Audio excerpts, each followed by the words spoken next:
Boa noite. É com muita alegria que a gente abre as atividades, a nossa primeira atividade da Comissão de Abertura e Interseccionalidade. Eu faço parte dessa comissão, Marina Carrilho, Brenda, Thaís, Pauline, Carol, Vini, que está online, Vinícius Lopes, Aline e da comissão somos nós, então, e hoje estamos fazendo a nossa primeira atividade com o Paulo Bueno. Então, vou apresentar o Paulo para vocês e a Marina, que vai acompanhar o Paulo no debate. Então, o Paulo é psicanalista, mestre e doutor em psicologia social pela PUC, professor convidado do programa de fellowship da Columbia University, coordenador do grupo de estudos psicanálise, clínica e relações raciais, autor de Coisas que o Pedro me ensina, crônicas de uma paternidade.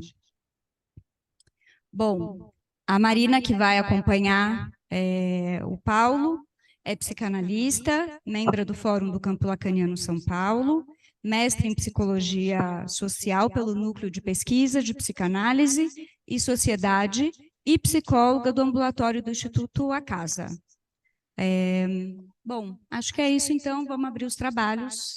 Obrigada, Paulo, por ter aceitado o nosso convite e a gente está muito feliz de te receber.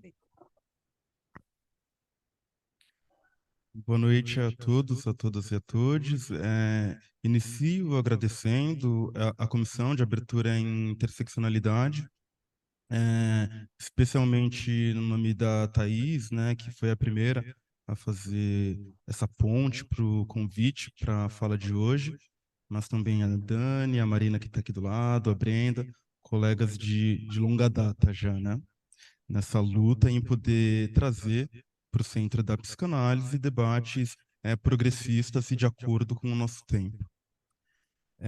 Hoje falaremos um pouco sobre a obra do Frantz Fanon, um intelectual, psiquiatra martinicano que ficou durante alguns anos radicado na França, onde ele fez a sua formação em medicina, em psiquiatria, e também passou alguns anos na Argélia, foi um período bastante importante da sua vida, e que tem uma obra de muito fôlego e que foi construída em um espaço de tempo muito curto.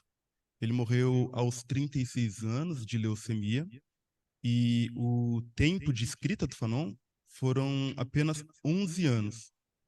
Então, 11 anos separam o seu primeiro livro, né, que é o Pele Negra, Máscaras Brancas, do qual a gente vai se deter com mais tempo hoje, do último livro, que é o Condenados da Terra, que ele publicou poucas semanas antes de morrer. Bom, nesse período de tempo, ele tem realmente ele produziu largamente, né, muito profícuo. Ele tem um texto que nos interessa especialmente, chamado Alienação e Liberdade, e que aqui no Brasil foi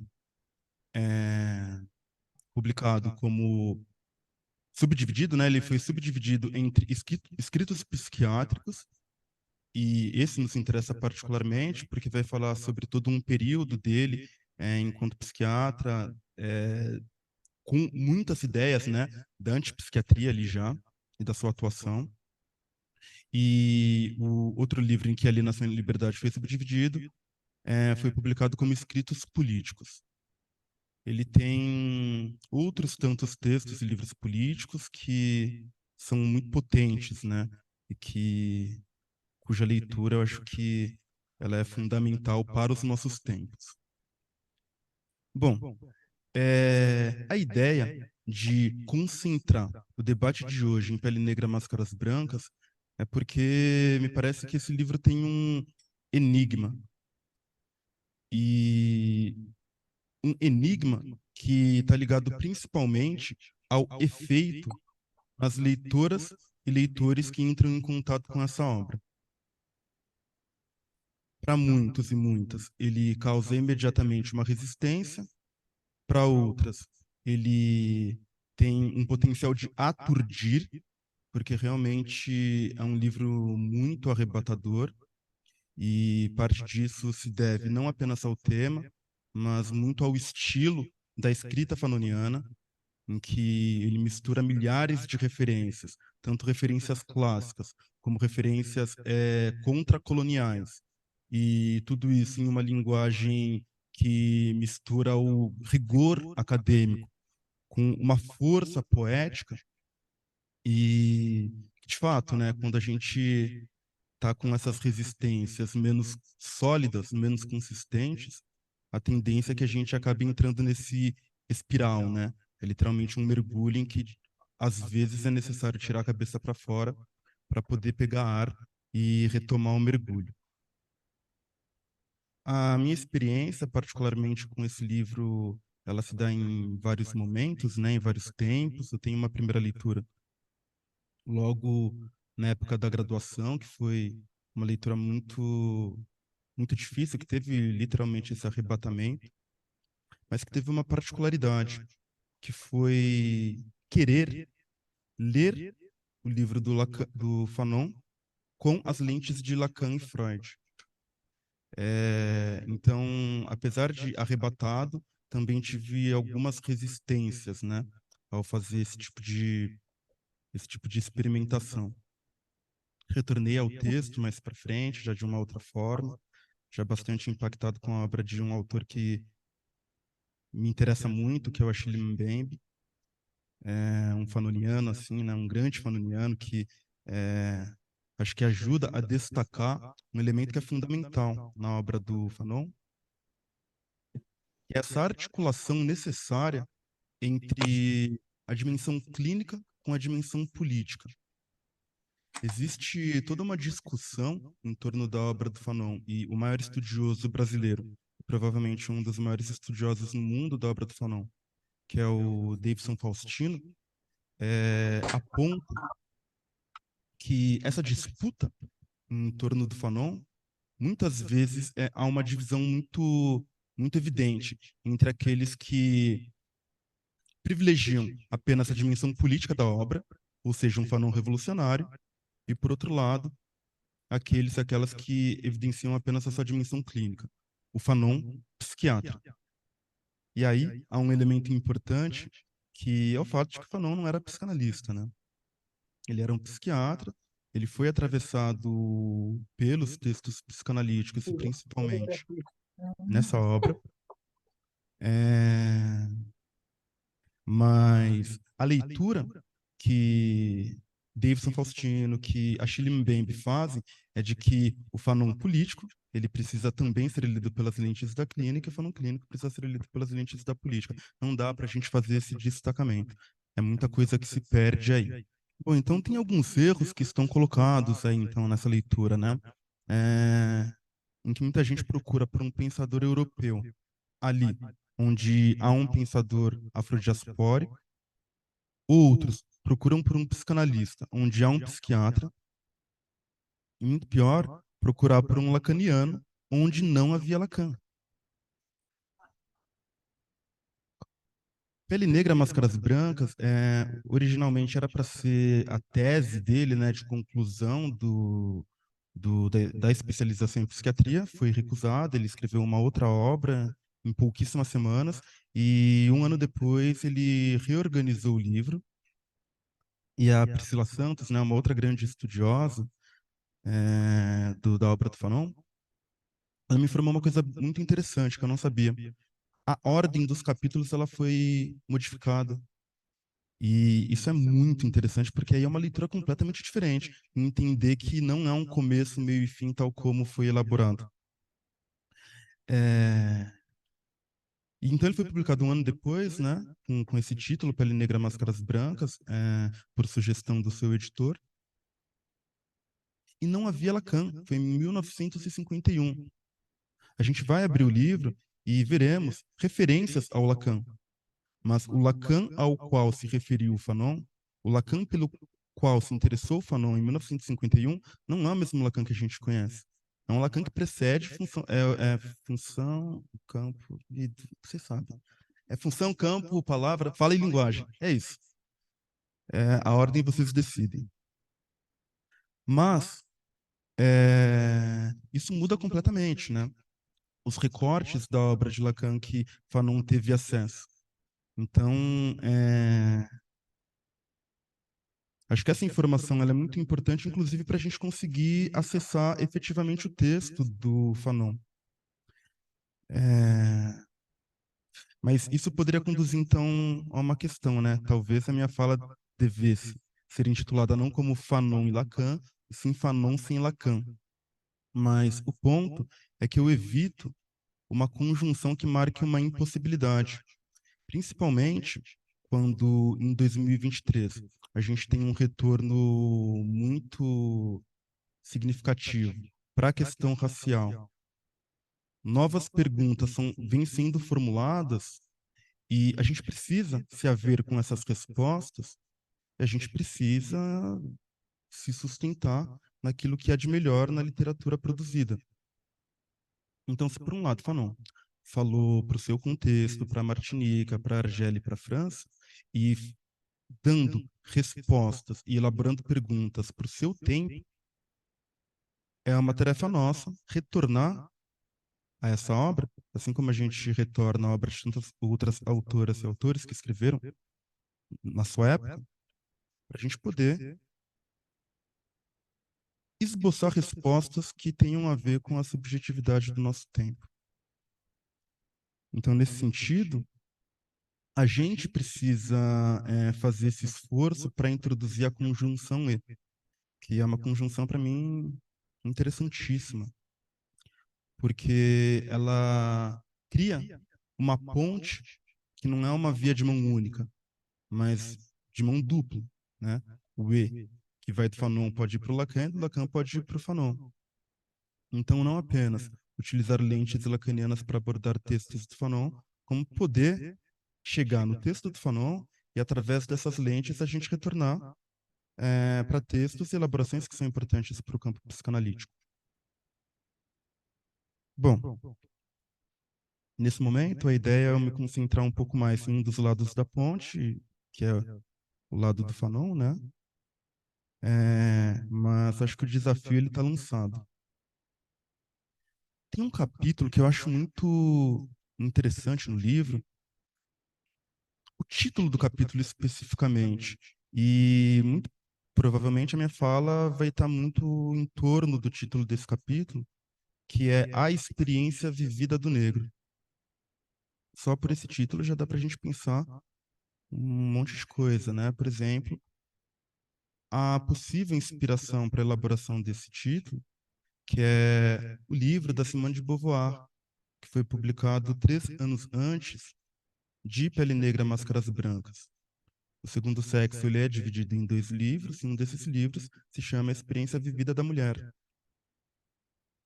E aí a gente tem ali no mesmo tempo, na mesma época, com duas pessoas que tinham trocas intelectuais, né? 2 livros que são marcos, né? Que são recortes, que introduzem questões muito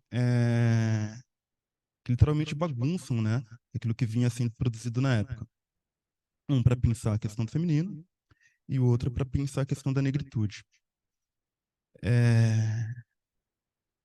Então, falar sobre essa experiência vivida é tentar trazer alguns recortes de Pele Negra, Máscaras Brancas, que são tentativas de elaboração teórica do que é essa experiência. Quando a gente se aproxima tanto da biografia do Fanon como do Pele Negra, a gente vai entendendo que tem uma outra experiência que também não pode ficar de fora, que é a experiência judaica. E por qual motivo? O Fanon, ele serviu na Segunda Guerra Mundial, ele foi um ferido de guerra da Segunda Guerra Mundial, ele se ofereceu espontaneamente para poder defender as cores da bandeira francesa na Segunda Guerra, contrariando a família, contrariando os pais. E ele volta para Martinica, acho que ficou um ano lá, depois que ele se feriu, e retorna para a França após a Segunda Guerra para poder se formar em medicina. Nesse retorno para a França, ele literalmente testemunha o que foi a experiência de terror e a completa devastação pela qual passou o povo judeu. Então, isso tem uma marca muito forte nos textos dele. Quando ele fala, por exemplo, sobre não preciso ser judeu para sentir o que os judeus sentem, para sofrer a dor do judeu. Ele está falando em um contexto em que a população estava completamente devastada, né? Ele está falando em 1900, alguém que viveu 45, 46, 47, 48. Então, acho que isso tem uma significação, assim, tem um lugar na obra dele. E exatamente por isso que muitas vezes ele trabalha uma comparação entre a experiência do judeu e a experiência do sujeito negro. E uma dessas comparações é quando ele fala, ele traz uma frase do Sartre, né, para mostrar que o trabalhar, né, a ideia de que somos vítimas de nossa aparição, no sentido de que a experiência judaica, e particularmente nos primeiros anos de dominação e ocupação nazista, era possível esse disfarce. O disfarce que eu digo, o não ser vítima da aparição. Tanto que a Alemanha nazista ela desenvolveu aquilo que foi conhecido como distintivo judaico. Ou seja, aquelas abraçadeiras ou colares com a estrela amarela de Davi, em que dentro estava inscrito o nome judeu. Justamente para que todo e qualquer judeu fosse identificado, todo e qualquer judeu não, todo e qualquer judeu a partir dos 6 anos de idade fosse identificado e nesse contexto, né, é uma coisa muito Carl Schmitt, né, que é essa possibilidade de identificação do inimigo que está ancorado numa concepção de que o inimigo interno é o fundamento de um Estado, e é o fundamento do Estado nazista. A existência de inimigos internos que foram sendo, e quem foi eleito como inimigo interno da Alemanha nazista foi principalmente o judeu. Então, isso é uma sustentação de uma organização política baseada numa filosofia política que é do Carl Schmitt. Bom, a gente não precisa de qualquer adorno, né, para essa identificação. O nosso distintivo ele está colocado desde sempre. Ele está colocado na pele, está colocado no nariz, está colocado no cabelo, em outros traços fenotípicos que nós carregamos o tempo todo.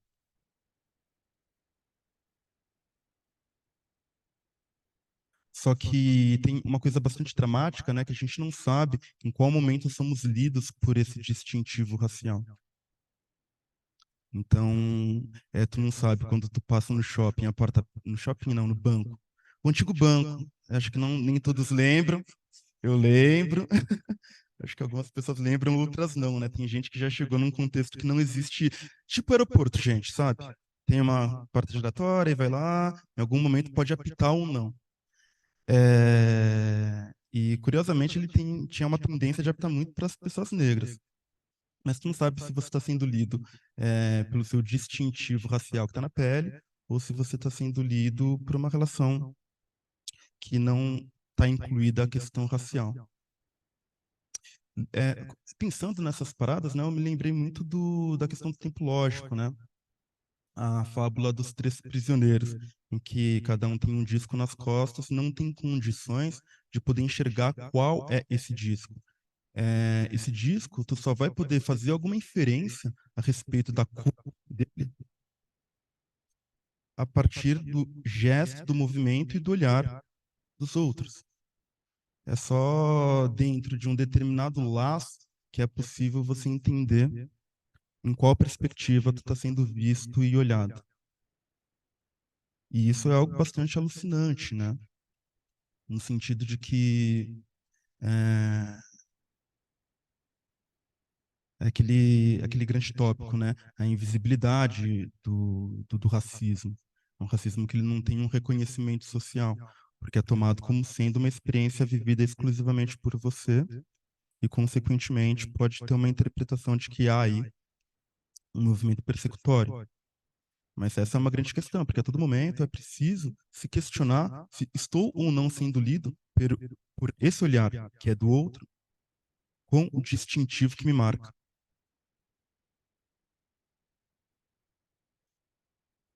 Então, se é uma paranoia, é mais uma paranoia do discurso do que uma paranoia do sujeito, me parece.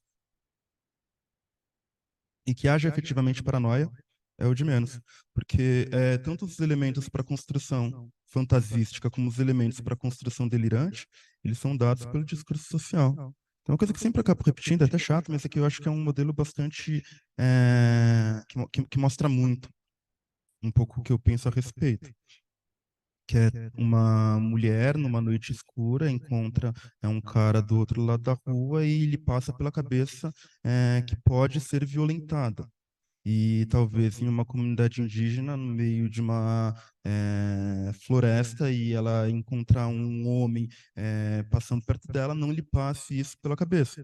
Isso tem a ver com um tipo de cultura misógina que dá os elementos para essa fantasia, delírio, ou o que quer que seja. Bom, e eu tinha tocado no ponto do olhar, porque é justamente aí que o Fanon vai nos dar um dos mais belos exemplos de algo que passou com ele, que ele viveu na pele, que está ligado a essa dimensão do olhar. É uma frase que ele escuta num ambiente público de uma pequena criança que olha para ele, se dirige para a mãe e fala: olhe, um negro. Ele repete: olhe, um negro. E ele fala pela terceira vez: olhe, um negro. O Fanon comenta a esse respeito, né? Foi uma sensação terrível que ele sentiu, pela qual ele passou. É, Mas ele fala que é justamente no olhar branco, no primeiro olhar branco, que o sujeito negro sente o peso da melanina. Esse peso da melanina, acho que junto com a Exildinha Batista, a gente já pode renomear como significante racial, né? Ela chama de significante cor negra, chamaria de significante negro mesmo, mas que os efeitos desse significante transformado em um signo cristalizado, ou seja, em uma colagem entre significante e significado, ele é sentido e ele é produzido a partir desse olhar branco, entendido não como o olhar de um sujeito, de uma pessoa, de um sujeito, mas como uma instância. Porque se esse olhar branco ele tem essa capacidade de produzir o negro, a gente pode pensar ele como uma instância social, uma instância racializadora. Da mesma maneira que a gente precisa desse olhar, lembrando da fábula dos três prisioneiros, é esse mesmo olhar que racializa nas diferentes experiências sociais. Então não tem a ver com fulano ou beltrano que olhou assim ou que olhou assado. Muito embora fulano e beltrano racista vai incorporar e vai dar corpo, né, literalmente, a essa instância que está colocada no discurso da colonialidade. Nesse caso, quem deu corpo a, a essa instância foi uma criança. Foi uma criança que olhou para a mãe e falou: olha, um negro. E aí eu vou ler, porque realmente é uma passagem muito forte. Olhe, um negro. Era um estímulo externo que me futucava de passagem. Eu, Fanon, né? Foi uma experiência que ele viveu. Eu esboçava um sorriso. Olhe, um negro. Era verdade. Eu me divertia. Olhe, um negro. O círculo, pouco a pouco, se estreitava. e eu me divertia abertamente. Mamãe, olhe, o negro, estou com medo. Medo, medo. E eis que agora eu era temido. Queria me divertir com isso até engasgar, mas isso se havia tornado impossível para mim. Eu não aguentava mais, pois já sabia que existiam lendas, histórias e, acima de tudo, a historicidade, sobre a qual Jaspers havia ensinado. É, E aí ele tem uma outra parte que é na página 129 que ele diz, né? Meu corpo, ele fala de novo, menino, olha um negro, mamãe, um negro. Meu corpo me era devolvido desmembrado, desmantelado, arrebentado, todo enlutado naquele dia branco de inverno. O negro é uma besta, o negro é mau, o negro é malicioso, o negro é feio. Olhe, um negro, faz frio. O negro treme. O negro treme porque sente frio. O menino treme porque tem medo do negro. O negro treme de frio, aquele frio de torcer os ossos. O belo menino treme porque acha que o negro treme de raiva. O menino branco corre para os braços da mãe. Mamãe, o negro vai me comer. É uma passagem poética forte, né? E muito dolorosa ao mesmo tempo. Ele começa falando sobre o inverno, fala sobre o frio, fala sobre como o tremor dele de frio pode ser interpretado por esse menino como um tremor de raiva, e ele lê o tremor do menino como um tremor de medo, e como ele não pode então sentir frio, porque, bom, enfim, isso vai deixar o menino ainda mais assustado. Mas é uma experiência poética, mas também que acho que fala muito sobre isso que ele quer trabalhar, que é a experiência vivida do negro. E tem também uma questão de uma marcação de tempo, né? Nessa evolução que ele vai fazendo da cena. O primeiro tempo em que ele diz, olha um negro, há uma simples constatação. Mais ou menos. Depois eu vou explicar que não é uma simples constatação por parte do menino. O segundo tempo, ele já sente um estreitamento. No terceiro, ele vê o medo da criança. E por último, tem um medo circular. Esse medo que vai do menino para mim, de mim com medo de que o menino fique com medo de mim, e me veja com raiva, e me veja como um monstro que supõe-se habitar o negro. Então, por que eu falo que, né, aparentemente é uma constatação? Tem um elemento aí que é fundamental. O negro, que é o utilizado, é... aqui no Brasil a gente só tem uma única forma, né, de falar negro, preto e negro nesse sentido se equivalem, mas em francês, assim como em inglês, existem duas palavras e seguem a mesma lógica. Uma, que é absolutamente ofensiva e pejorativa, nigre, e a outra, que é simplesmente designativa, que é noir. E a palavra que o menino usa é justamente a pejorativa. Então, quando ele diz olhe um negro, não é apenas uma constatação, é uma constatação que ele se utiliza da palavra ofensiva. E essa palavra ofensiva que eu estou levando ao lugar de signo, que é uma colagem entre significante e significado, e de fato é uma colagem entre significante e significado, até mesmo por isso é uma palavra proibida. É uma palavra impronunciável. Isso, inclusive, é bastante curioso, né? Que essa palavra negro em tantas línguas seja uma palavra impronunciável. Essa palavra que deriva, né, do latim neger, neger ou negra, não sei, não falo latim. Mas que realmente em muitas línguas, é alemão, é sueco, dinamarquês, é holandês, é inglês, italiano não, mas mais ou menos, e é em francês também. Então, realmente, uma palavra proibida, que não se fala, que não se escreve. É uma coisa muito impressionante isso. No livro da Grada Quilomba, que é escrito originalmente em alemão, ela não escreve essa palavra também. Ela coloca, tu vê lá na tradução, N ponto. É. Então já tem essa dimensão de insulto muito forte, né? Que é colocado. É, tem outro ponto nesse episódio, o olhar, né? Não vou nem me estender muito aqui, mas é pensar o olhar enquanto objeto A, né?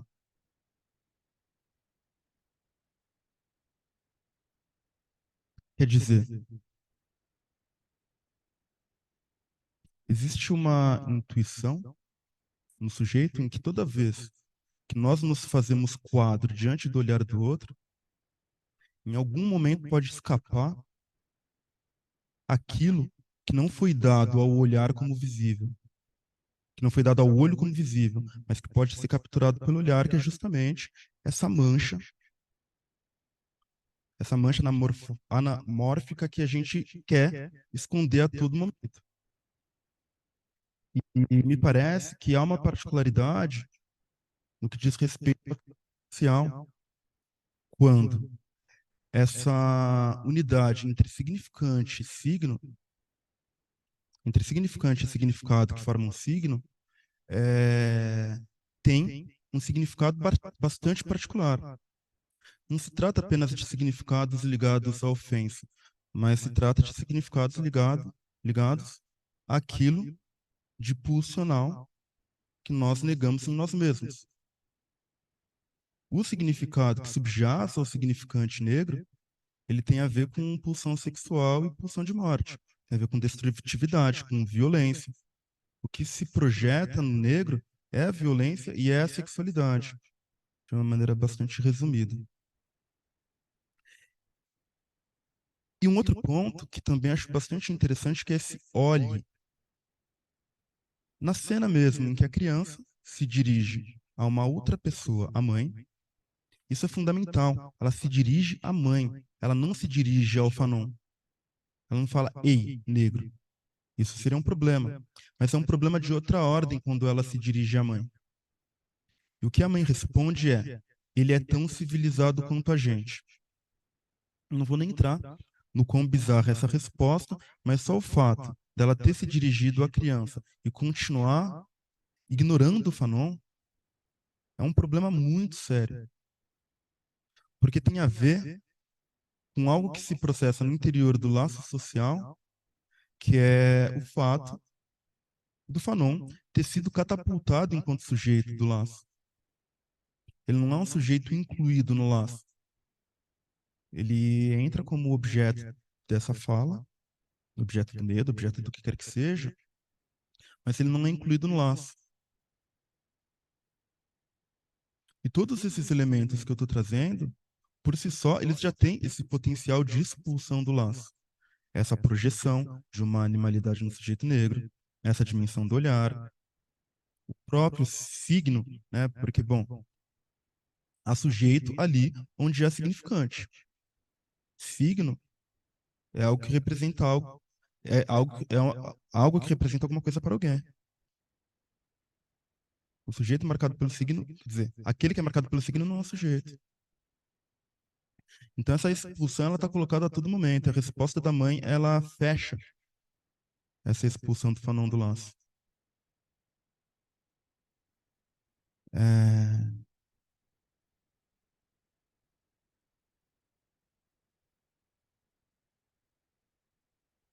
E aí que entra algo.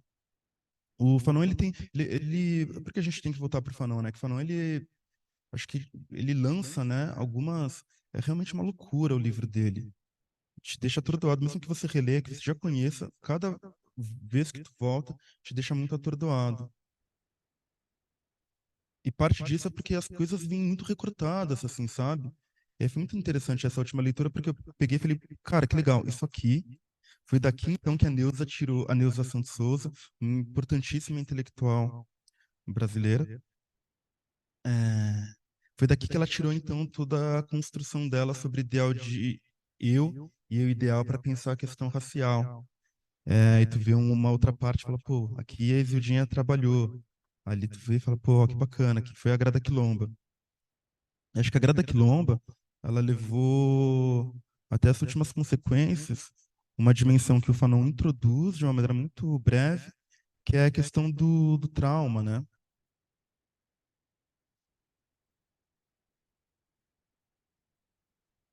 E o que a Grada Quilomba traz? Ela também traz várias cenas racistas, muitas cenas absolutamente ricas para a gente poder pensar como que o discurso racista se realiza cotidianamente. É, Mas tem um elemento específico que me interessa muito na Grada Quilomba, que está em continuidade com o Fanon, que é entender que há o racista, há o sujeito racializado e há um terceiro.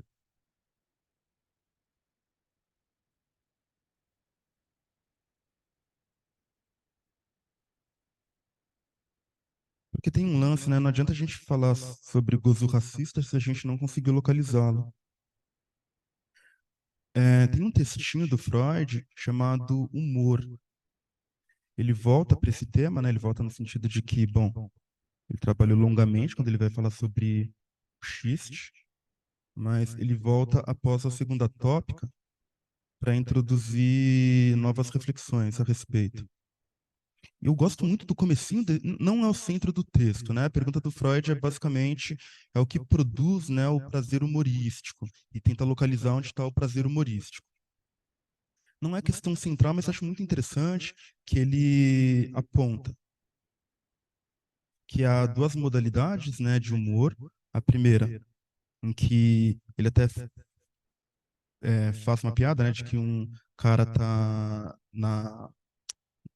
o dia em que ele vai sofrer a pena de morte, ele levanta e fala: Nossa, ao que parece a semana hoje vai ser muito boa. Quer dizer, alguém que faça uma piada e se coloca como objeto dessa piada. Isso produz efeitos humorísticos, ou efeitos de gozo, do que quisermos chamar, no sujeito, e também produz em quem escuta. E existe uma outra modalidade que é quando tu elege um determinado objeto, um objeto ou outro, né, separado desse sujeito humorista, para poder escarnecer. E aí ele vai indicar que o gozo certamente não vai estar nesse objeto se esse objeto for uma terceira pessoa, né? Ele vai estar no ouvinte e vai estar no cara que faz a piada. E aí ele vai para um outro caminho, que vai, bom, enfim, depois tentar trabalhar diferente dessa de xiste, humor, inconsciente superior. Mas é interessante porque ele aponta esse trio em que existe o sujeito da piada, o objeto, que primeiro que está colocado fora do laço, segundo que não tem nenhum retorno, né, de prazer, e o ouvinte. E acho que esse ouvinte ele é fundamental. Justamente o que a Grada Quilomba chama de plateia da cena racista. A cena racista ela se completa, pelo menos no laço social, porque obviamente que a cena ela também pode se processar ali onde há outra cena, né? Mas no momento está me interessando pensar a cena no laço social, justamente na plateia. E é a ação e omissão da plateia que completa a cena racista no laço social. Então, nesse sentido, me parece fundamental que nos esforcemos em pensar, né, de que lado a gente quer estar. Daqueles que de alguma maneira vão operar para o desmonte dessa cena, ou se ficaremos do lado da plateia. Oi? Quem quer bater com uma piada. E fico por aqui no momento. Funciona. Agora eu vou passar a palavra para a Marina, que vai fazer comentários a respeito da fala do Paulo. Obrigada, Paulo, por enquanto, mas tem mais. Boa noite, Paulo. Agradecemos mais uma vez a sua disponibilidade de vir falar conosco. E eu ia acrescentar que a gente está muito feliz porque esse é o primeiro evento da comissão que é aberto. Então, acho que dá uma alegria e um quentinho no coração ver tanta gente que está aqui hoje. Então, isso é muito especial. O que eu gostaria de comentar é que os textos do Fanon, a nossa aproximação é um caminho sem volta, porque ele nos dessensibiliza de uma forma irreversível às questões da colonialidade e da racialidade. e que por sermos brasileiros é impossível que em algum momento não tenhamos nos dado conta de tudo isso que vai aparecendo no livro, mas o silenciamento parece que é a resposta branca mais comum. Então, ninguém se reconhece como racista, ninguém se diz assim, mas acho que você trouxe muito a questão do olhar e do gesto, que muda tudo. Para o Fanon, o caminho para a liberdade é a luta anticolonial. Bem, nós não somos mais colônia, mas é inegável que ainda temos um passado colonial que nos assombra. O Davidson Faustino vai falar de uma encruzilhada de conceitos na obra de Fanon, e pensando que na psicanálise lacaniana, em que o desejo do sujeito é o desejo do outro, e o significante é o que representa um sujeito para outro significante, como pensar essas encruzilhadas no ensino de Lacan? Onde é que você acha que a coisa bate? Acho que você falou bastante sobre isso, mas estou retomando só. Eu também achei interessante que o Davidson fala que haveria na escrita do Fanon a construção de uma sociogênese, e que é preciso passar por um duplo narcisismo, ou seja, que é preciso primeiro matar a imagem do homem branco em si, para depois se desidentificar com a imagem de si. Eu ia te perguntar o que você pensa disso. Ele está falando sobre um duplo narcisismo, que primeiro você se desidentifica, e aí eu até me incluo nessa, com o homem branco, né? Depois que você vai se descobrir mulher, depois você vai se descobrir negro, para depois então se desidentificar com a imagem de si. E aí o que eu ia te perguntar por último é se você acha que seria suficiente dizer que o grande outro, tesouro dos significantes, se apresenta como uma morada dos racismos e dos narcisismos de gênero e classe, para que se produza uma escuta de analista advertida dos efeitos alienantes da racialização. Se quiser que eu repita. Sim? É que eu tô nervosa, não sei se dá para perceber, eu estou muito nervosa. Seria suficiente dizer que o grande outro, tesouro dos significantes, se apresenta como uma morada dos racismos e dos narcisismos de gênero e classe, para que se produza uma escuta de analista divertida dos efeitos alienantes da racialização? Ou seja, é possível colocar tudo isso no campo do outro, né? Ou será que não? Para você ser um analista que tenha pelo menos alguma noção de decolonialidade, é preciso de mais. Só o Lacan não vai ser o suficiente, né? Então, por onde que a gente vai caminhar agora? Bom, nós lemos juntos, né, esse livro, então, de fato, são descaminhos, assim, que o Fanon vai colocando. Então, eu acho que mesmo essa aproximação é uma aproximação, pelo menos da forma que eu vejo hoje, uma aproximação por via de fragmentos, que pode ser bastante interessante. Uma coisa que me interessou especificamente é o jeito que o Fanon trabalha em um dos capítulos, a dimensão daquilo que ele chama de negrofobia.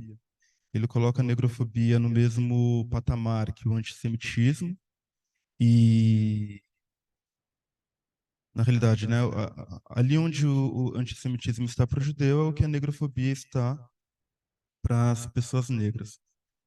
Então, é, isso que ele trabalha como negrofobia tem algo muito interessante que, apesar de psiquiatra, ele não recorre à psiquiatria para poder sustentar a noção de fobia, o que é bastante importante, ainda mais considerando as limitações que existem na definição, nas definições clássicas de fobia, né? Pensar como um medo desproporcional em relação à realidade, porque a gente vai ter que questionar o que é a realidade e o que é desproporcional. E a desproporção é algo para a gente muito caro, né? Entre o que? A desproporcionalidade quando a gente repensa uma noção de realidade que não é aquela que é colocada como algo compartilhável e objetivo. Então, e o tratamento é muito pior, né? Um tratamento da fobia em que você vai expor o paciente ao objeto fóbico, pelo amor de Deus, né? Se eu tenho aracnofobia, tu me coloca uma aranha na frente, desculpa, não vai ter. Dessensibilização. Exato. Ele vai para um caminho psicanalítico mesmo, né? As referências dele, né, de um autor, um daqueles que introduz a psicanálise na França, Ele pega referências que na época eram referências muito sólidas, né? Mas que o estudo da fobia ele avançou bastante em diferentes campos, especificamente no campo lacaniano. Lacan, quando ele tira, ele esvazia a ideia de que a fobia se concentra num objeto, mas sim num significante, é algo que muda completamente o tratamento dado, poder pensar esse quadro, qual o funcionamento, qual a função.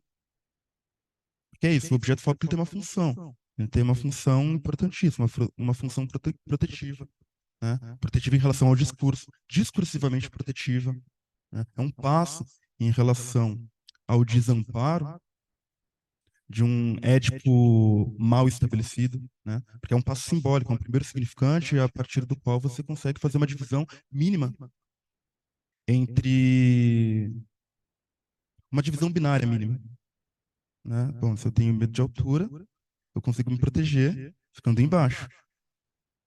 Se eu tenho medo de cavalo, eu consigo me proteger ficando dentro de casa. O cavalo não entra dentro de casa. Agora, se eu tenho claustrofobia, é melhor eu ir para fora. Mas essa divisão binária de mundo já é um início de possibilidade de simbolização que vai poder trazer alguns outros deslocamentos, como tu sair do cavalo, vai para a carroça, do carroça para o enganche da carroça e daí por diante. E aí tu vai conseguir simbolizar aquilo que antes era apenas emergência de angústia. E quando a gente pensa em negrofobia, atravessada não por um objeto, mas por um significante, que é o significante, me parece fundamental da colonialidade, que é o negro. Esse significante, que talvez também seja um dos únicos significantes proibidos, né? É que não pode ser articulável,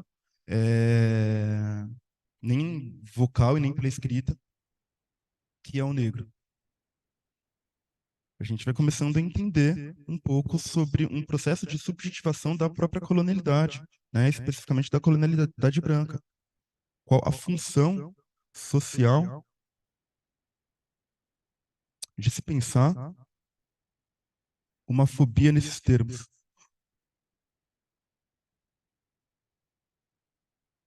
Então, eu acho que há algumas entradas, assim, sabe?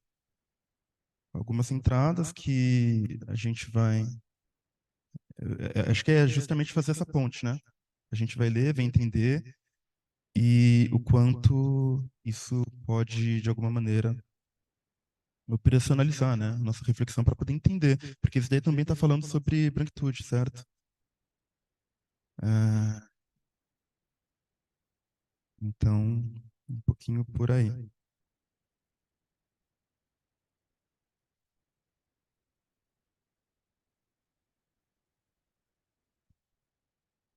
Eu que escrevi, mas enfim.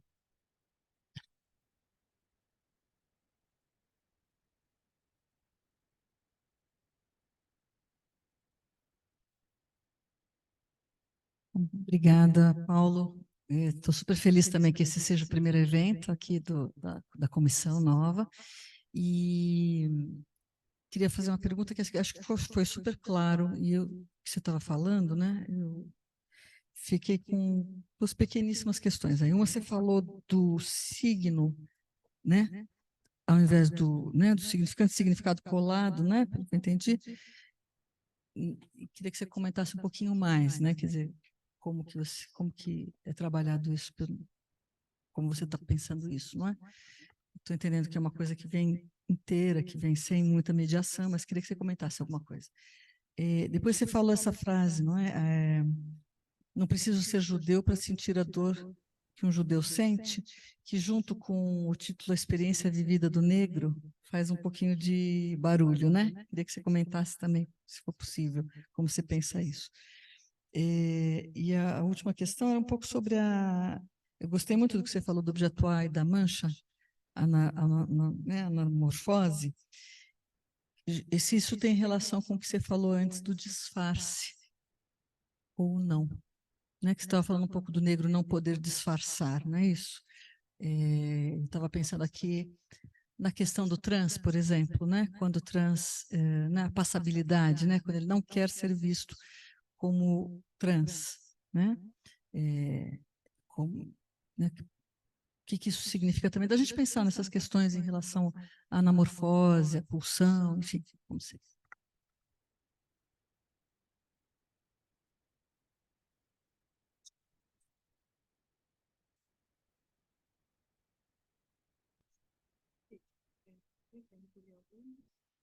Pode passar.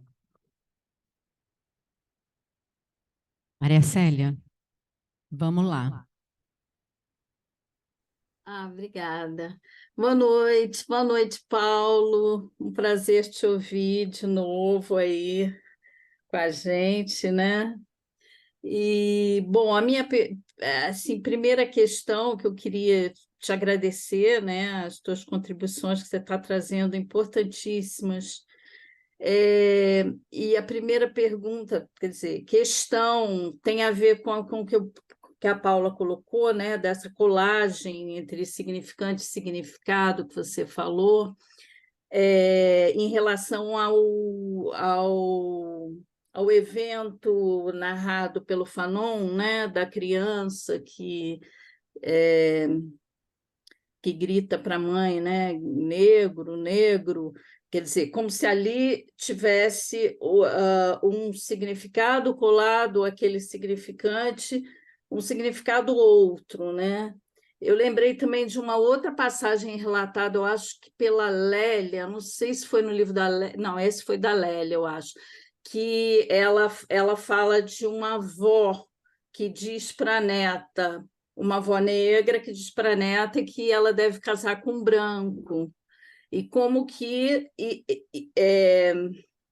isso também está colado a um significado de que para ela ser bem-sucedida, ela tinha que casar com um branco. Não sei se vocês lembram dessa passagem lá num texto da Lélia. Então, essa coisa, né, dessas colagens, desse significante e significado, e como que a gente... você falou muito bem, né, que o Lacan, quando levanta a questão do significante, põe a questão do significante na frente, de certa forma, permite quebrar esses significados colados, né? Então, essa é uma primeira questão que eu fiquei. E a segunda, quando você fala que nessa cena que o Fanon relata, né, a questão do olhar como objeto A, é isso? Eu não entendi bem isso, se você puder falar um pouquinho mais sobre isso. Escolher mais uma, Paulo? Tá bom.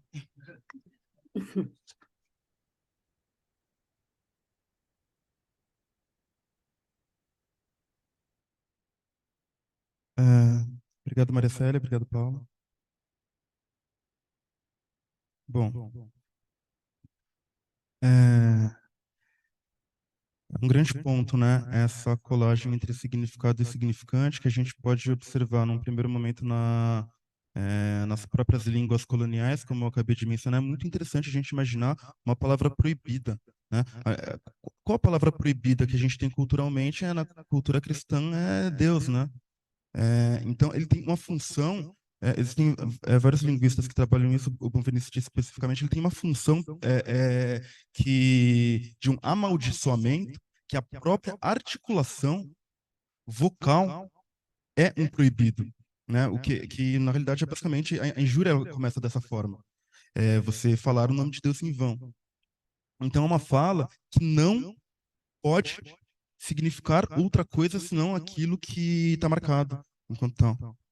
E nesse caso, uma maldição, né? É um maldizer, é um maldito por definição. Nas línguas coloniais, com exceção da língua espanhola e portuguesa, mas que eu acho que não é tão exceção.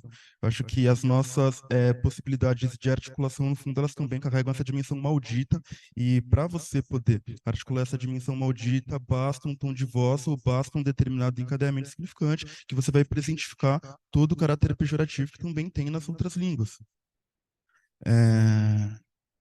Então, isso eu estou falando no campo da língua, no campo da cultura, mas obviamente que isso também é transmitido, né? Ali onde se responde com leite a um bebê que chora, oferecendo uma estrutura interpretativa, você também está oferecendo todo um campo, né, simbólico que marcou esse outro que está respondendo ao que entendemos como um choro de incômodo da criança.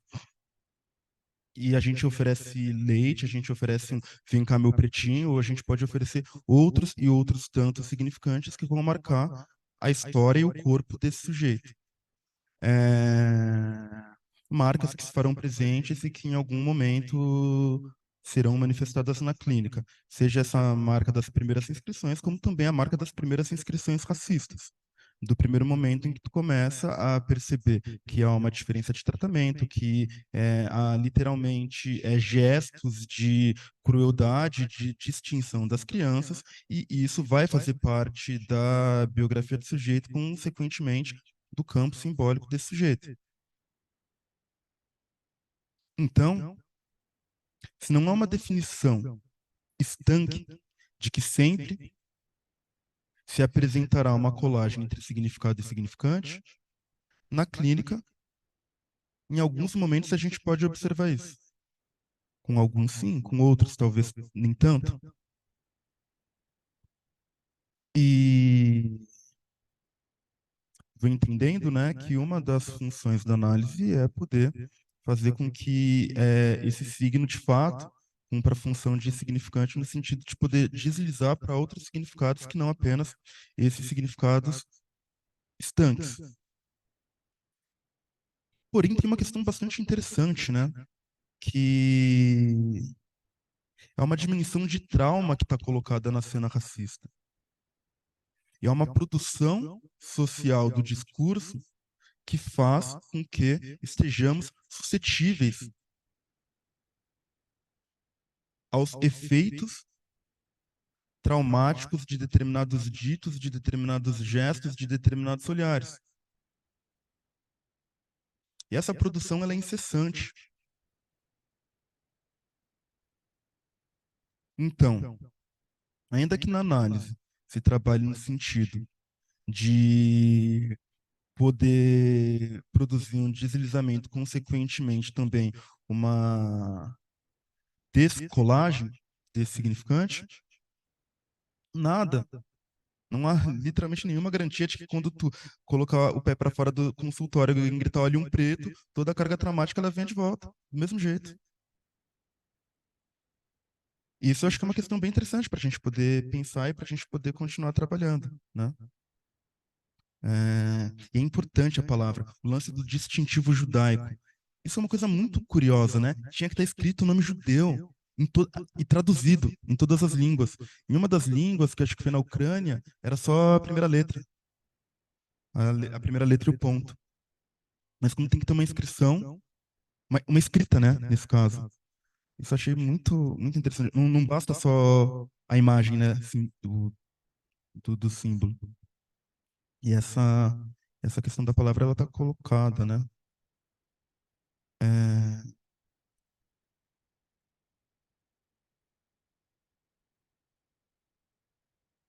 Eu acho que essa suscetibilidade ela é produzida mesmo, de fato. Tenho procurado tentar trabalhar um pouco essa questão. Não tenho nada conclusivo, porque realmente acho que é um trabalho muito difícil esse, mas que a minha intuição é de que passa pelo olhar e passa pela voz, né? Que inclusive se articulam nesse sentido. Se articulam tanto na nossa Constituição, né? Não há estádio do espelho sem voz, inclusive, e se articulam também nas manifestações racistas, né? Aquela velha frase, né, que a gente tem olhos para não ver e ouvidos para não escutar. A minha hipótese é que o discurso racista faz com que os ouvidos do sujeito racializado e a janela através da qual somos olhados, né, cada vez menos tenha uma função de poder se fechar a isso que aparece como real, né, pela presentificação da voz, pela presentificação do olhar.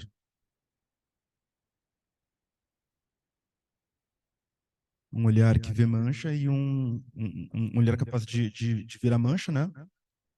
E uma voz que não consegue ensurdecer, é isso que grita negro.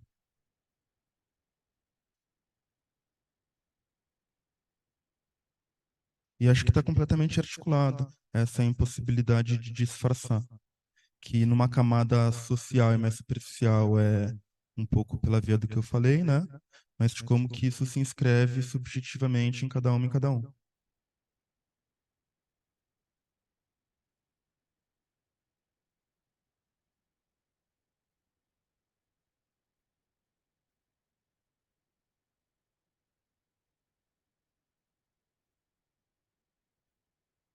Chico.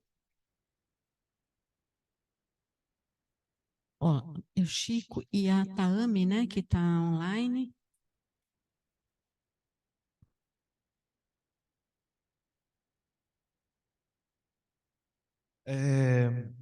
Meu nome é Gil. É, eu fui pro. Bom, eu sou uma pessoa negra de pele clara e eu fui pro Rio Grande do Sul. Eu sou de São Paulo. Quando eu fui pro Rio Grande do Sul, eu descobri que eu era negro. Lá o racismo é tão mais forte do que aqui. E, e, na, e, e na minha análise pessoal, eu fui aprendendo assim a sofrer menos com isso, com esse olhar do outro que agride, né? É, e eu fiquei pensando sobre essa distinção que você falou no início entre o fenômeno político e o psiquiatra. É, e fiquei pensando assim sobre como é que acontece. Você falou que o olhar do branco é que no olhar do branco que o negro sente o peso da melanina. Fiquei pensando como é que você pensa essa produção da identidade do sujeito racializado, que tem essa identidade como alguém que sofre com esse olhar agressivo ou de medo, que é agressivo do mesmo jeito, do outro, e tem essa identidade como que positiva e forte, né, que se produz de alguma forma, como que para você sentir orgulho da sua, etc. E se você entende que a psicanálise, eu tenho dúvidas sobre esse lugar da psicanálise como uma solução, tipo, não, não, vem aqui, faz uma análise, você não vai sofrer com isso. E qual que seria o papel, então, político da psicanálise para além do tratamento do sujeito racializado e do racista?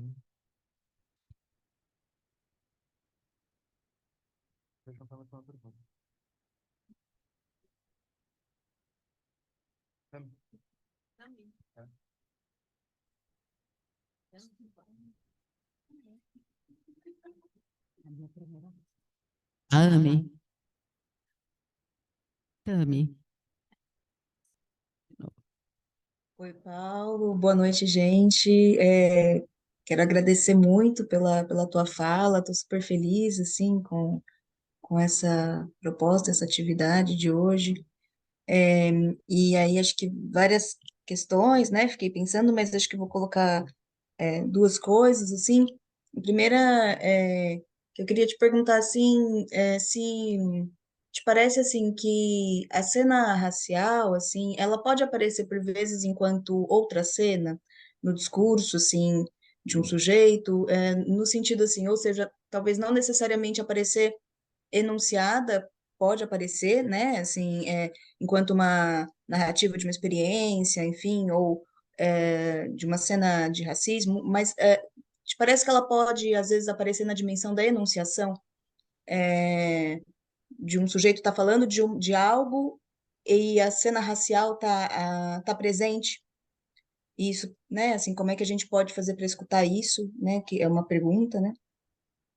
É, E a outra questão que me ocorreu, assim, é que me pareceu super bacana quando acho que a Marina falou que tá nervosa, que estava nervosa, né, quando foi falar.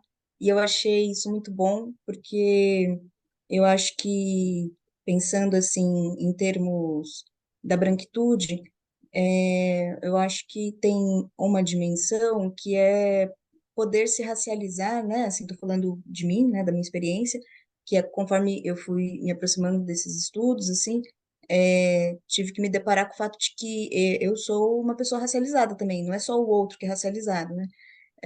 E acho que isso é algo ainda que a gente está engatinhando sobre como poder falar e trabalhar, né, com essa experiência racial do branco brasileiro. Enfim, aí isso me remete a Lélia Gonzalez, né, mas isso é papo para outro dia. Mas é isso, obrigada.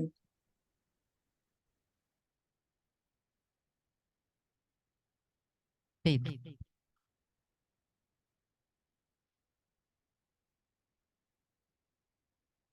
Oi, pessoal, boa noite.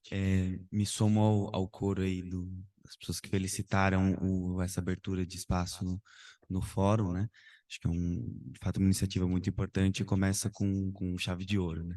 Então, obrigado pelas contribuições, Paulo. Eu queria retornar à questão do signo.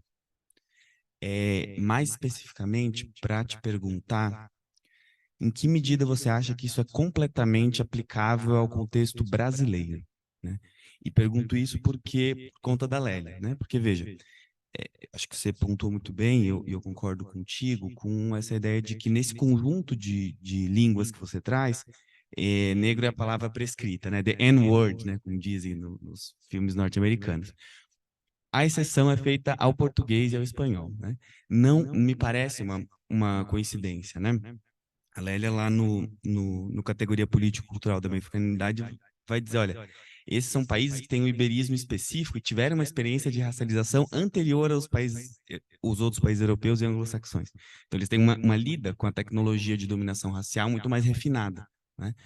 E, por essa razão, ela vai dizer que o negro ele não é um signo, mas é o S1 da cultura brasileira.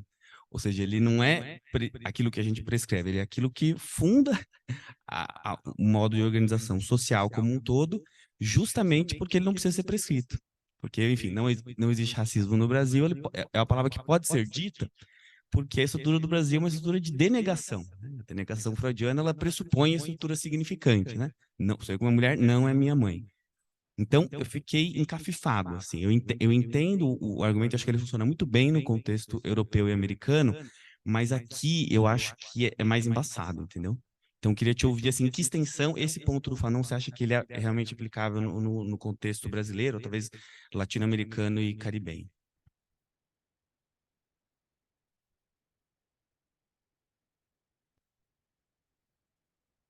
Excelentes questões. Agradeço a Tami, ao Gil e ao Pedro. Eu vou começar com a questão do Gil. Mas é muito interessante, né? Como, de fato, tem uma racialização, está completamente ligada à territorialização, né? Ser negro aqui em São Paulo é completamente diferente do que é ser negro na Bahia ou no Rio Grande do Sul, ou quantos e quantas brancas que se descobrem que não são brancos nem são brancas quando elas vão para a Europa. Então, é uma estrutura muito ligada ao território. E a própria experiência do Fanon fala a respeito disso, de como que se dá a nomeação racial a depender do lugar em que se está. Nas Antilhas, negro era o africano, enquanto eles eram franceses. E quando ele chega na França, ele descobre que ele também era lido pelos franceses como negro. E isso é interessante, né, de como marca a experiência dele, mas marca a experiência do Aimé Césaire e de todos os outros intelectuais da negritude. Essa chegada na França e essa descoberta, sou negro. Eu entendo com a tua questão que é sim necessária no que diz respeito à questão histórica e social, uma positivação desse significante que é tomado exclusivamente numa face negativa e projetiva. E uma positivação pela via da cultura, né? Acho que é importante que em algum momento foi composto e foi cantado pela Dona Ivone Lara, um sorriso negro traz felicidade, assim como, como outras tantas músicas. O próprio Fanon, ele afirma isso, ele faz é isso, ele tem muita coisa, cara, é uma coisa impressionante. E um dos momentos em que ele para falar sobre a questão da constituição da criança, ele fala, ele afirma, né? Uma criança negra normal, numa família normal, uma família negra normal, no menor contato com o mundo branco, vai se sentir como uma criança anormal. Esses são os termos que ele usa, né? Normal e anormal. A gente não gosta muito dessa distinção, mas que eu acho que fala muito sobre um tipo de experiência e a afirmação do outro social como essa instância racializadora, uma instância racializadora que produz efeitos nessas crianças. No contexto dessa discussão, ele vai afirmar: precisamos de livros, filmes, materiais didáticos específicos para as crianças negras. Isso ele fala em 1951, quando, com a Lei 10.639, aqui no Brasil, a partir de 2003, a gente começa a pensar, né, no ensino e na produção de materiais didáticos ligados à questão da negritude, à questão de África. Existiu uma grande resistência da intelectualidade brasileira. 50 anos depois do que o Fanon já tinha falado. E hoje, em 2023, a gente vê o quão potente é produção de grandes autoras como a Kiyuzan, que tem muitos livros infantis fantásticos, né? De como essa produção, que não é apenas para crianças negras, pelo contrário, quanto mais a gente dar para as crianças, para os nossos filhos, sobrinhos e coleguinhas de filho, esses livros, esses materiais, poder trazer essa dimensão positivada é fundamental. Fundamental, fundamental. A gente não tem que ter vergonha de afirmar isso, mesmo enquanto psicanalistas. Porque a gente está falando no plano da cultura e entendo que esse é um elemento, inclusive, prévio à possibilidade do que a Marina colocou e colocou bem, mas eu ainda não respondi, que é a dimensão do duplo narcisismo. Que basicamente é o negro preso na sua negrura e o branco preso na sua brancura. Essa liberdade, acho que ela é muito mais complexa do que simplesmente a gente falar de, bom, enfim, que a gente pegar a psicologia das massas, falar que toda e qualquer identificação, massificação, etc., no campo imaginário. Isso fala alguma coisa, mas também não fala tudo.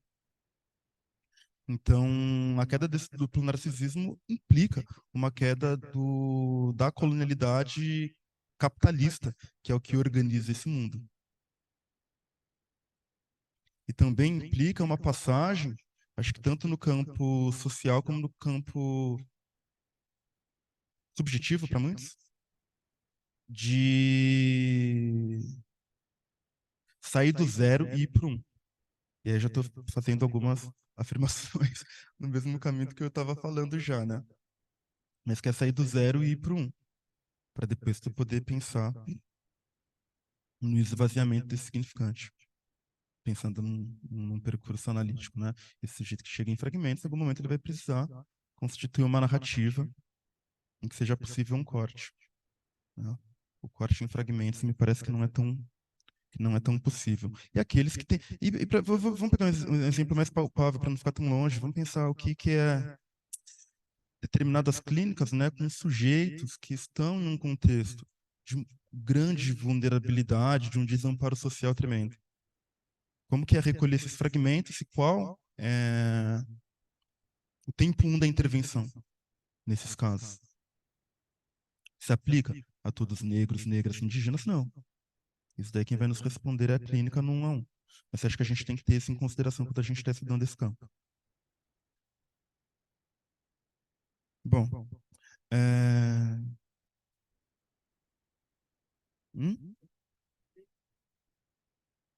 uma produção cultural com efeitos no sujeito, e a gente vai ver como esse sujeito chega na nossa clínica. Ele pode chegar completamente destroçado, né, por essa produção social de desamparo.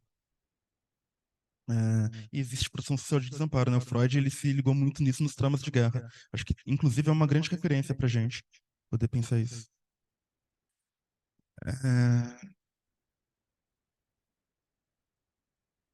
Pedro, eu lembro que o Pedro... Cara, que sacanagem. Eu tava com o Pedro hoje de manhã, às 8 da manhã, então ele sabe que eu tô completamente destruído, ele me manda uma pergunta tão difícil.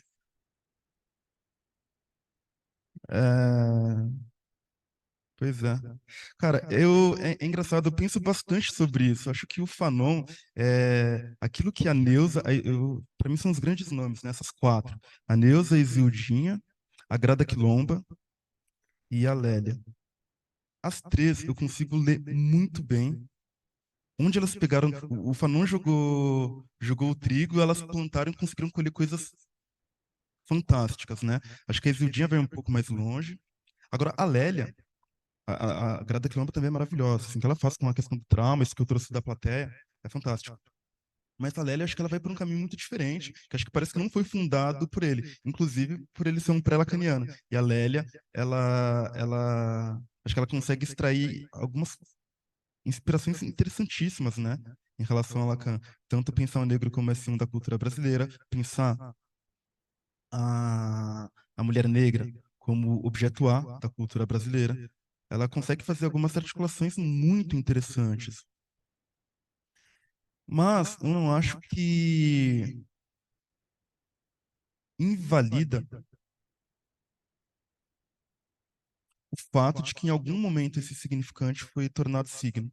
E a maneira de circulação dele é uma circulação que se apresenta muito mais no estatuto de signo do que de fato de S1. E porque a minha hipótese, né, é de que a grande questão da injúria, de não poder... Quem trabalha isso bastante é o Benveniste, o Agamben também trabalha muito essa questão no campo religioso. Quando a gente traz para o campo do debate racial e coloca como uma hipótese de que tem esse mesmo estatuto de exceção no campo da língua, o negro,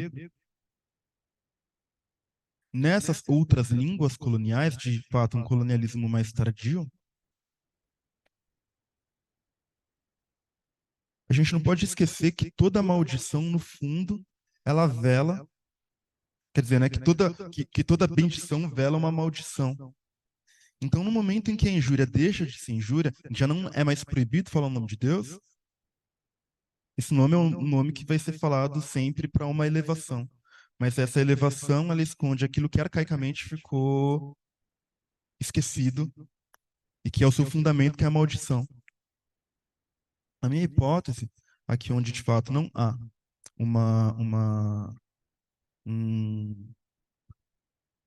um recalque, ou uma divisão muito bem estabelecida dessa dimensão, é porque está muito amalgamada.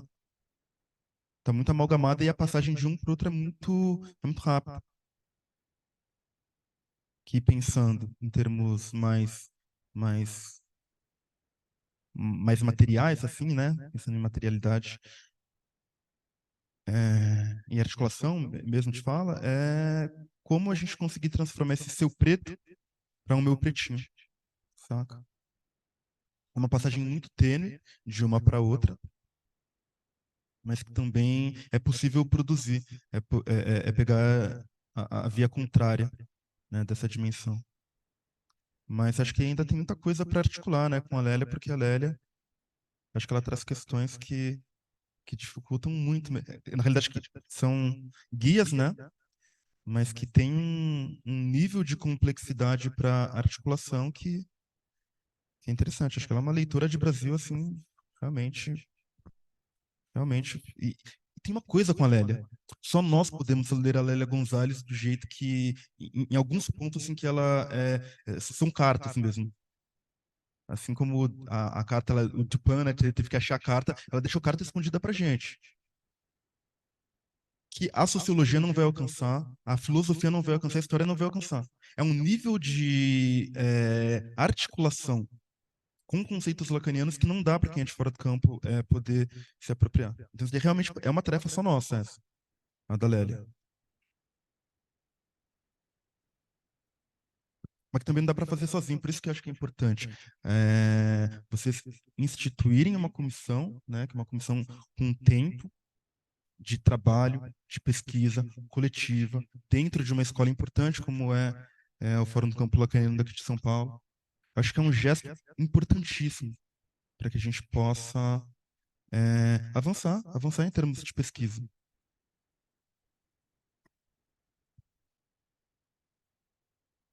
Enquanto alguém levanta a mão aí, quero só fazer um comentário, Paulo, que você falou das neuroses de guerra, né, do Freud, do texto do Freud, e eu pensei o seguinte, que é diferente, eu acho que ainda é diferente, eu acho que tem uma coisa mais profunda na questão do negro, porque ele nasce, né? A neurose de guerra é uma coisa que acontece, que assim, é uma contingência ali, que aconteceu com o sujeito, né?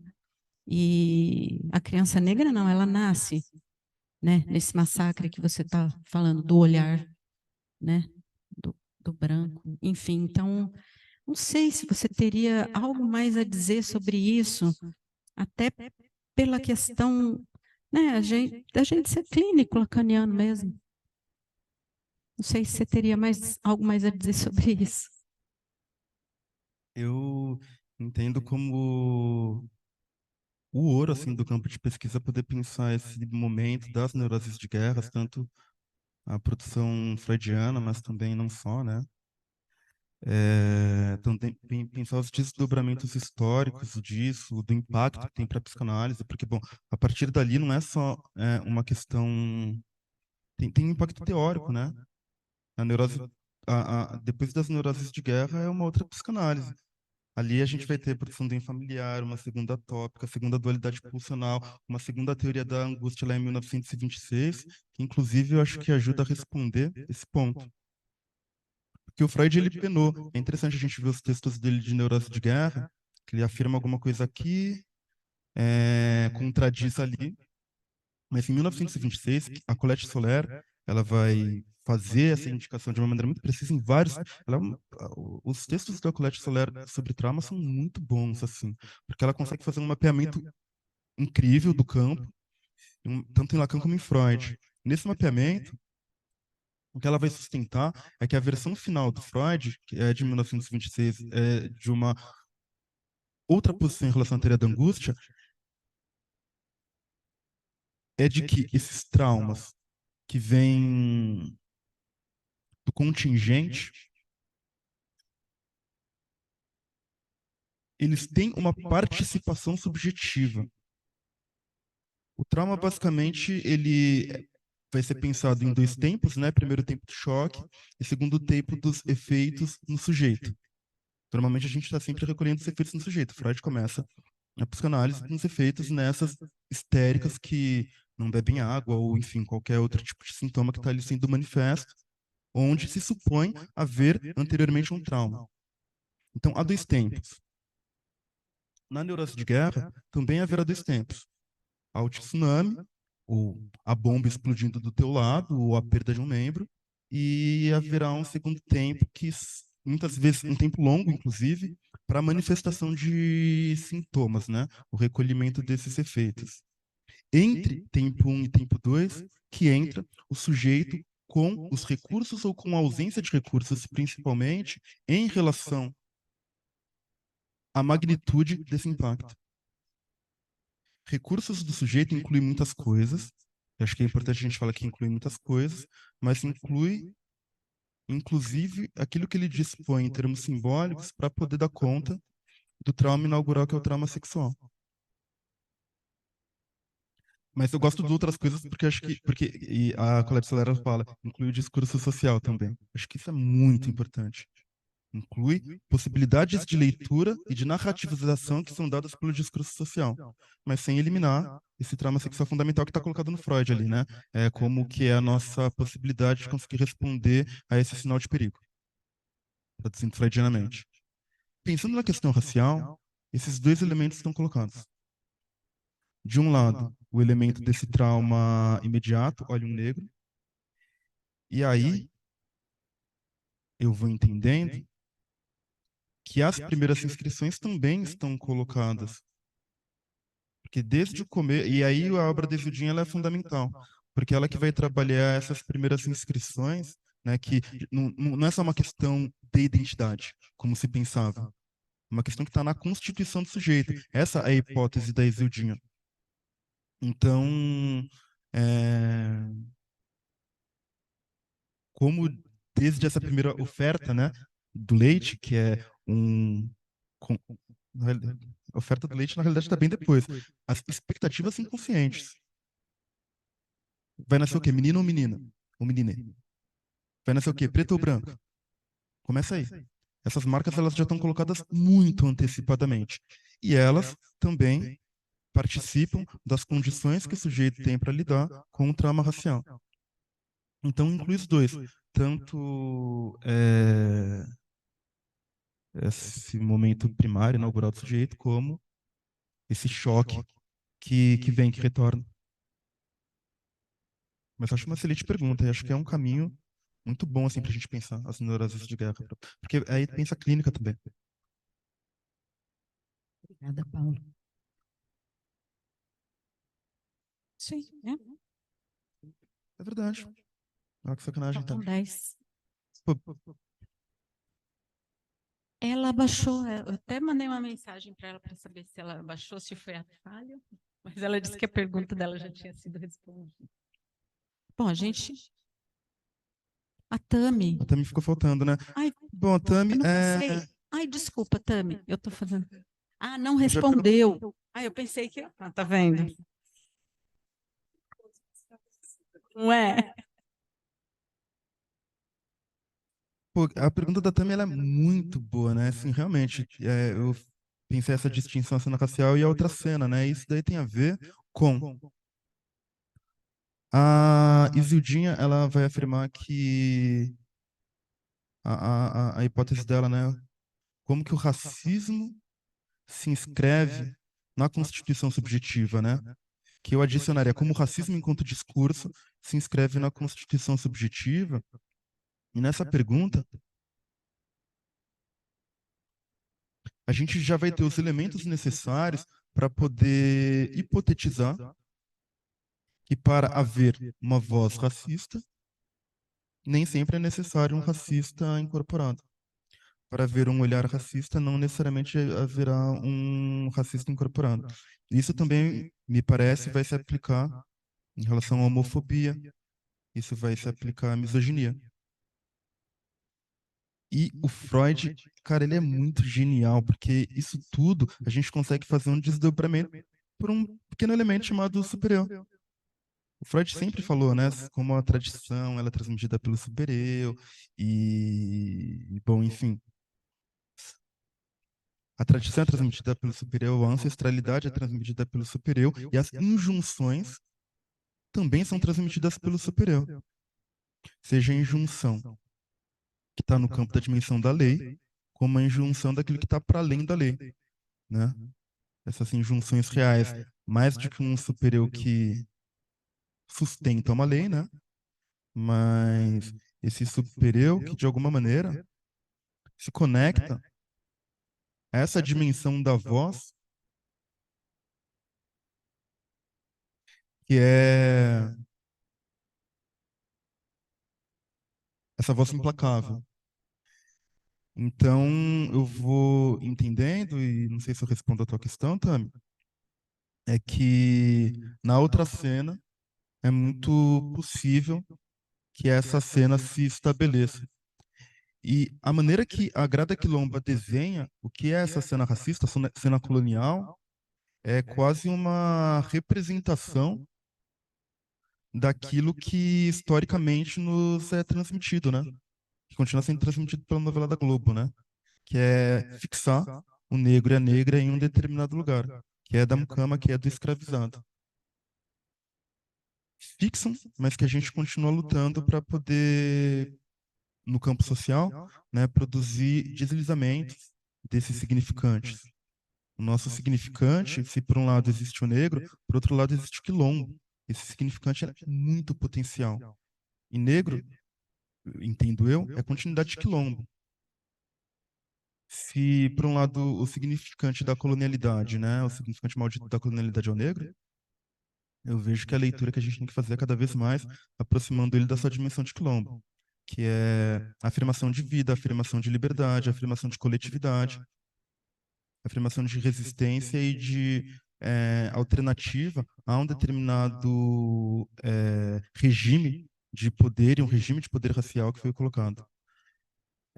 Estão tentando tirar o nosso quilombo, os argentinos, mas a gente continua com a versão positivada do quilombo que está colocada por tantos autores. Eu queria fazer uma pergunta, agora tenho outra pergunta. A outra foi respondida, mas agora eu tenho mais uma. Paulo, você falou a Manda, perspectiva Alba. da coletividade dos quilombos, eu também penso na coletividade dos povos indígenas, né? E quanto os povos negros que viviam aqui desse território antes dele ser invadido, e os negros vieram para cá também, tragos pelos europeus, os indígenas que estavam aqui foram também escravizados, e houve também essa perspectiva de branqueamento, que a gente tem essa sequela até hoje, desse branqueamento violento que aconteceu no Brasil, que nós temos de abolição da escravatura, na verdade foi só um papel, porque o processo de abolição da escravatura que a gente teve aqui no Brasil foi, enfim, foi horroroso, né? Só expulsaram os negros das fazendas, os escravos das fazendas, e deixaram eles nas ruas, enquanto os trabalhos eram ocupados por outras pessoas brancas, né? Empresas eram orientadas pelo Estado, inclusive, a contratar pessoas de outros países, né? Não os negros, enquanto isso se colocavam em situações de trabalhos insalubres, que não é muito diferente do que nós temos hoje, né? Mas pensando nisso, no que você falou da coletividade, a gente às vezes escuta muito em discussões em análise e a respeito de análise, de cada sujeito, de como cada pessoa vai poder falar da sua experiência com a própria história. Mas como é que a gente pode ouvir, pensando na América Latina, pensando nesse percurso histórico que nós temos, inclusive acho que até o Pedro Ambra falou sobre essa denegação, de uma espécie de negação do que aconteceu, tanto é que, né, por acaso que a gente cresceu ouvindo que o Brasil foi descoberto, não invadido, né? Como é que a gente pode dar escuta e vazão para essa história que muitas vezes é denegada, e até mesmo esse afastamento daquilo que existiu territorialmente no país que a gente vive, que é a própria coletividade, por exemplo, os quilombos, os povos indígenas, né? Tanto é que é muito comum você ouvir povos indígenas trazendo essa palavra com muita frequência, que é a coletividade, e quando ela está associada num conceitinho que eu não sei falar muito bem, que eu não tenho muito conhecimento, que é o bem viver, né? Mas a questão do bem viver, a gente não vai trabalhar aqui agora, porque é uma outra palestra. Mas, enfim, é isso que eu queria ouvir de você, Paulo. Como é que a gente pode trazer para a psicanálise, para a clínica, esse coletivo e essa ancestralidade que muitas vezes a gente acaba denegando a partir desse discurso mais individualista que a gente acaba herdando dessa colonização.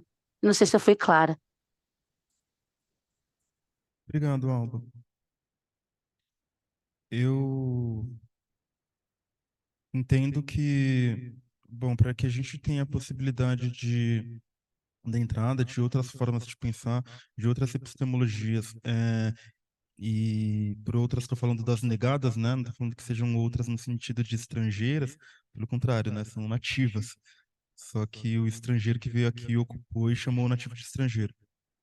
Mas para que a gente possa ter esse tipo de entrada, Acho que sempre é necessário que haja que a gente consiga abrir um tempo de compreender dentro dessas instituições. O tempo de compreender é a gente poder fazer determinadas afirmações, que são afirmações que são afirmações de inconsistência. Afirmações de inconsistência, mas que podem portar uma verdade que vai precisar ser trabalhada. Vai precisar de um tempo para poder trabalhar.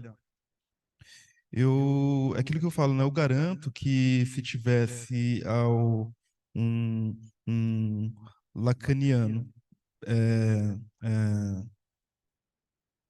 que tivesse tirado o dia para isso, que tivesse aqui hoje, e quisesse contrapor muito dos pontos das afirmações que eu falei, talvez conseguisse. E talvez eu não tivesse condições de responder. A gente precisa de um tempo, precisa trazer as questões, precisa de um tempo para elaborar, ver aquilo que nos interessa, aquilo que não nos interessa, para que a gente consiga avançar nesse debate. A Neuza Santos Souza, ela inaugura aqui no Brasil em 1983 com o livro dela Tornar-se Negro. E ela foi uma psicanalista lacaniana dentre as melhores. Dentre as melhores no sentido de... Não dá para ficar fazendo esse tipo de comparação. Mas o que eu estou querendo falar é que de uma produção muito sólida e que teve o abandono quase que completo do tema nas suas produções.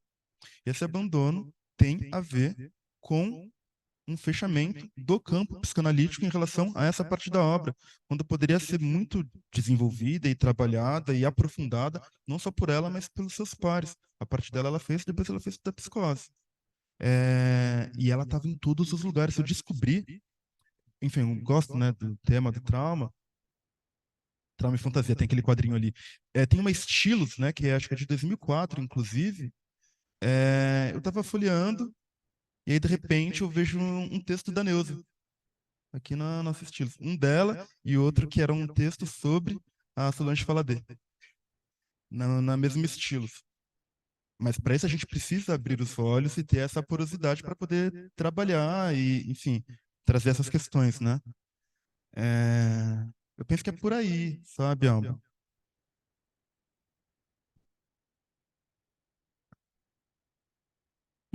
Bom, gente, acho que sem mais perguntas também já está na hora. Queria, Paulo, te agradecer imensamente. Você, puxa, isso que você falou também da importância dessa comissão de abertura, interseccionalidade, né? Da importância disso aqui no fórum.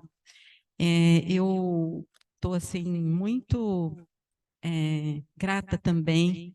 A gente teve por volta de 120 pessoas presentes entre online e presencial, então acho que deu assim para a gente sacar o quanto esse assunto está realmente sendo importante para as pessoas aqui dentro. Então, bom, agradecer a comissão, agradecer a Marina pelo debate e agradecer principalmente... bom, nem sei. Tá vendo, né? Olha como a gente se enrola, mas eu estou muito feliz com o quanto o número de pessoas que veio presencialmente ou online para te ouvir, Paulo. Ai, Paulo, muito, muito, muito obrigada mesmo. Ai, me enrolei, mas é isso.